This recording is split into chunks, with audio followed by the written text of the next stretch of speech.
నగరంలోని నవాపేటలో వెలసి ఉన్న ప్రముఖ పుణ్యక్షేత్రం శ్రీ మల్లేశ్వర స్వామి దేవస్థానంకు నూతన ధర్మకర్తల మండలి సభ్యుల నియామకం బుధవారం జరిగింది. ఈ సందర్భంలో చైర్మన్గా కె. వెంకట రమణయ్య బాధ్యతలు స్వీకరించారు.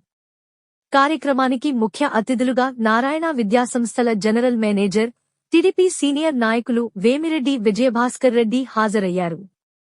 ఆలయ కార్యనిర్వహణాధికారి మల్లికార్జున రెడ్డి కొత్తగా ఎంపికైన సభ్యులకు నియామక పత్రాలు అందజేశారు. కమిటీలో Y. Nageswaramma, T. Srinivasulu Reddy, Y. Madhavarao, D. Sivaparvathi, P. Ranamma, M. Sai Kiran Kumar, S. Satyanarayana తదితరులు సభ్యులుగా ఎంపికయ్యారు. అనంతరం కమిటీ సభ్యులు ప్రమాణ స్వీకారం చేశారు.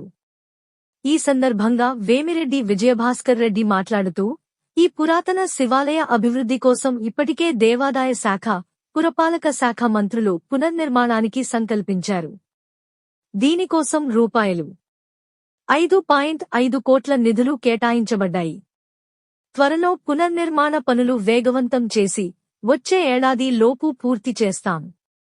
అంగరంగ వైభవంగా ఉత్సవాలను నిర్వహించేందుకు అన్ని ఏర్పాట్లు చేస్తాం అని తెలిపారు.